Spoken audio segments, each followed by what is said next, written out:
tenemos que hablar. Voy a elucubrar un poco cosas que tengo en la mente. Es probable que los datos no sean específicos, pero voy a darte una opinión. Según Jordan Peterson, si tienes algo que decir, callarse es una mentira. En base a eso, voy a decirte cosas que probablemente no sabías y que considero interesantes de tomar en cuenta. Después de este video vas a entender un poco por qué los imperios defienden a sus hijos y de qué manera esa defensa a sus hijos promueve el bienestar en la sociedad. Es curioso cómo una empresa norteamericana que fabrica aviones, se llama Boeing, tiene ya más de 100 años de trayectoria y es una de las más conocidas del mundo. El año pasado se vio envuelta en escándalos para nada agradables para ninguna persona, para ninguna empresa. Ejemplos de ellos, cuando una persona abrió la puerta del avión en medio del vuelo y creó un pánico total en los pasajeros. Otro ejemplo sería cuando se desprendieron las máscaras de oxígeno en pleno vuelo, creando pánico absoluto entre los pasajeros, así como también el accidente terrible que ocurrió en Corea del Norte hace pocos meses, donde murieron casi 200 personas, 179 aproximadamente, y uno de los más polémicos, un whistleblower que testificaba en contra de Boeing por todo esto, apareció muerto de alguna manera. Entonces se abre la especulación sobre esta persona murió asesinada o fue muerte natural, no se sabe. Lo cierto es que este conjunto de accidentes, de incidentes, podrían ser creados por alguna especie de empresa que compite contra Boeing, alguna especie de estado que compite contra Estados Unidos. Puede ser accidentes fortuitos o puede ser que Boeing efectivamente es negligencia por parte de Boeing, pero considerando que es una empresa que tiene más de 100 años de trayectoria y una de las más famosas del mundo, constructoras de aviones, dificulto que sea negligencia. Por el contrario,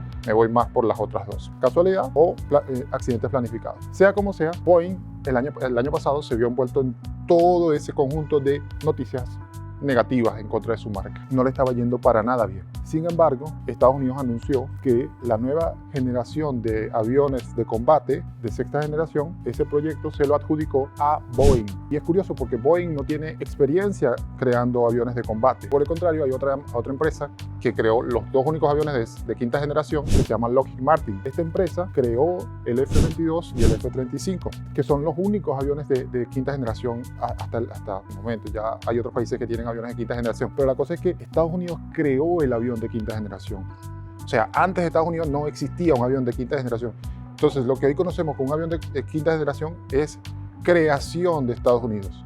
Puede salir otro país a decir, no, yo tengo un avión de quinta generación más nuevo que el tuyo, más avanzado, cosa que es bastante difícil, pero el avión de quinta generación lo creó Estados Unidos. Dicho eso, lo más obvio en su momento es que Estados Unidos decide crear un proyecto para un nuevo avión de sexta generación, que nadie sabe que es un avión de sexta generación, lo que yo estimo es que va a tener inteligencia artificial, pero bueno, cuando exista ese avión de sexta generación, sabremos qué es. Dicho eso, lo más obvio, lo más racional era que a Lockheed Martin se le adjudicara el proyecto del avión de sexta generación, porque ya tiene experiencia y porque él le ha ido muy bien, la verdad es muy buenos resultados, con ciertas excepciones ahí en el F-35, pero al margen de eso, es una excelente empresa que crea este tipo de aviones. Entonces, eso es como una ayuda increíblemente buena por parte del gobierno de Estados Unidos a uno de sus hijos más importantes, que vendría siendo Boeing. Se le adjudica este proyecto y es una buena noticia para Boeing, ¿no? Dicho eso, cuando hay la guerra de aranceles, a menos que vivas debajo de una roca, no sepas que hay una guerra de aranceles, una guerra comercial entre Estados Unidos y China, a Boeing se ve afectada por una compra que el gobierno chino mandó a suspender de 160 aviones Boeing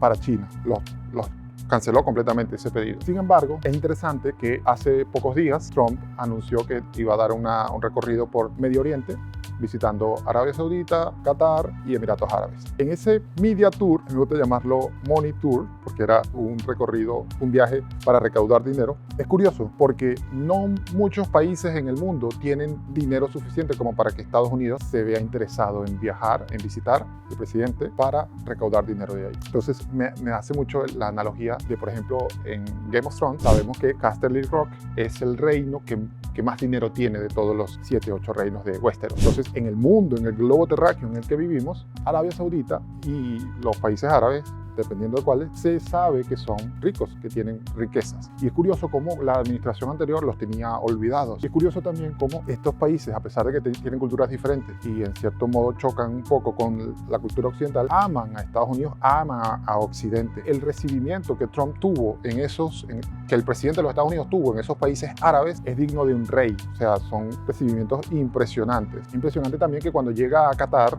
el Air Force One, el avión presidencial donde iba Trump, es escoltado por como 12 F-15 estadounidenses. Entonces, la Fuerza Aérea de Qatar tiene aviones de combate que se los compran a Estados Unidos. Entonces, los países orientales quieren tener esa buena relación con Estados Unidos, ¿no? Tanto que compran aviones comerciales, porque no compran Sukhoi o no compran J-35 y cosas de China. Compran aviones de combate estadounidenses. Y en ese Money Tour que Trump decidió hacer en Medio Oriente, logró que uno de estos países de Medio Oriente comprara aproximadamente 210 aviones de Boeing. Y es curioso cómo, te afecto mientras está la guerra comercial, pero te ayudo en este Money Tour, ¿no? Y es otra buena noticia para Boeing, ¿no? Lo ayuda. Es curioso cómo los imperios ayudan a sus hijos y protegen a sus hijos. Otro ejemplo de esto podría ser Nvidia. Nvidia ha llegado a ser la empresa más grande del mundo. En este momento debe ser la segunda o la tercera, solo superada, dependiendo del momento, por Apple y Microsoft. Y ya en el gobierno anterior de Biden se le prohibió a Nvidia vender a China chips de los más avanzados. O sea, se les prohibió que esos chips de los más avanzados tuviesen la capacidad de interconectarse entre ellos, haciéndole imposible, virtualmente imposible, a China crear inteligencia artificial porque no puedes interconectar los chips. Sin embargo, China, con su DeepSeek plagió un lenguaje de programación de máquina propio de Nvidia y logró con ese lenguaje plagiado interconectar los chips H20 de Nvidia. Los H200 son los full equipo, los que tienen toda la tecnología, y los que se le vende a China son los H20 sin la capacidad de interconectarse. Bajo la administración de Trump, esos chips de H20 fue prohibida su venta. Entonces ya China no tiene la capacidad de adquirir ningún tipo de los chips más avanzados del mundo, ni siquiera los H20. Y China no posee los CUDA cores de Nvidia. China no posee inteligencia artificial, ¿no? Cabe destacar que la inteligencia artificial es una invención gringa, estadounidense. La inteligencia artificial es una invención, la GPU es una invención de Nvidia, ¿no? Las tarjetas dedicadas a procesar datos, operaciones simples. Y Nvidia es lo máximo de lo máximo en ese sentido. Entonces, cuando se le prohíbe a Nvidia vender sus H20 en China, el CEO de Nvidia anunció que esa decisión podría afectar y generar $5.500 millones en pérdida para Nvidia. Y de hecho, la acción bajó 5% tras esa decisión. Sin embargo, en ese Media Tour de Trump, ese atardecer está bonito. En el Media Tour de Trump,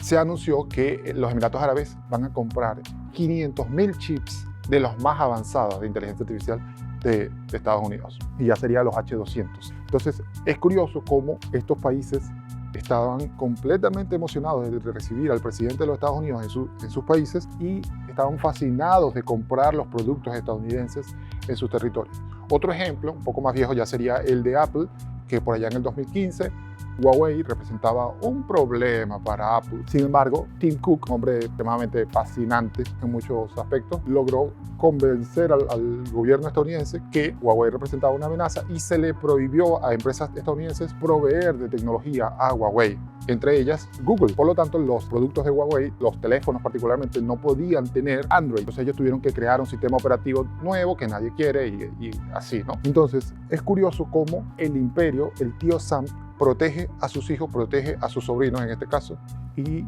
como también en el imperio chino, que también es un imperio. Ahorita los dos imperios, 3 imperios hay en el mundo: el imperio estadounidense, el imperio chino, el imperio ruso, a mi parecer. Ellos no permiten las empresas norteamericanas, ellos no permiten Google, no permiten YouTube, no permiten Facebook, Meta, Instagram, ni Twitter, ni Snapchat, nada. Es incluso ilegal para los chinos acceder a través de un VPN. Entonces, no está mal que los imperios protejan a sus hijos. Es diferente a como ocurre en nuestros países, lamentablemente tercermundistas de Latinoamérica, en donde los políticos, en su infinita ignorancia, deciden, no, vamos a proteger la producción nacional y le ponen 70% de impuestos a los iPhones. Hijo mío, pero tú no produces iPhone, tú no produces tecnología, tú produces commodities que se transforman en tecnología, pero en países desarrollados. Entonces, gravar con impuestos a tecnología que tú no produces en tu país es ridículo. Y si la produjeras en tu país, ya depende, es la mejor del mundo, es la que tus ciudadanos desean. Entonces, es curioso cómo cuando eres el país más rico del mundo, defiendes tu producción nacional, defiendes tu tecnología, defiendes tus películas incluso, porque si tus películas son las mejores del mundo, entonces tú no tienes por qué permitir que películas extranjeras quieran disfrutar de los mismos beneficios que disfrutan el mercado cinematográfico en tu país. La misma Europa le pone impuestos sumamente altos a los productos, a los vehículos estadounidenses, por ejemplo. Tú no ves un Chevy, un Ford, ¿cuál otro? Un Jeep en Europa. Graban fuertemente con impuestos. Y si los impuestos estuvieran más bajos, porque muchos dicen, no, los autos estadounidenses son muy grandes. Efectivamente, porque Estados Unidos permite eso. Pero si los impuestos fuesen bajos en Europa, los autos que llegan a Europa son los más pequeños, los que pueden dar vueltas en U más cerca y un montón de cosas más, ¿no? Para cumplir con sus requisitos. Recordemos que Europa obligó a Apple a poner el puerto USB tipo C y eso es terrible, porque puede que Apple haya tenido un puerto mucho más avanzado que transmite electricidad más rápidamente, con menor energía, con menor voltaje, qué sé yo. Pero Europa no. La Unión Europea le dice, no, yo quiero que tú le pongas el USB tipo C porque yo lo digo. Entonces es curioso cómo actúan los políticos para trabar el avance a la invención privada. Entonces este video no es una apología a los impuestos, es una apología, es una defensa a los imperios que protegen a sus hijos.